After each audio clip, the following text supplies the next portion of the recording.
बाडराई भरपासे में ज़रई पानी की शदीद खोट हुजण सबब ज़मीनुनि ते पानी न पहुचण करे आबादगारनि पारां सारियाले फसल जो लखें रुपयनि जो पोखियल बेजारो चौपाए माल खां खाराए भेलाइण जो सिलसिलो जारी आहे। जॾहिं त सारियाले फसल जो पानी न मिलण सबब 100 एकड़ ज़मीन गैराबाद पिण थी वई आहे, जंहिं सबब माण्हू पंहिंजो ऐं पंहिंजे बचनि जो पेट पालण लाइ सख़्तु परेशान आहिनि।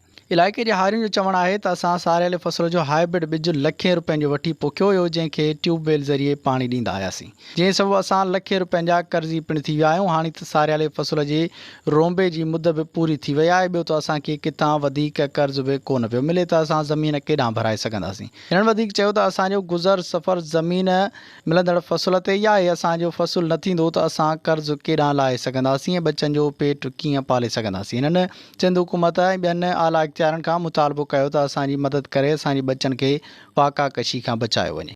वधीक ख़बरुनि ऐं अपडेट्स लाइ ॾिसंदा रहो सिंध न्यूज़ वेब टीवी।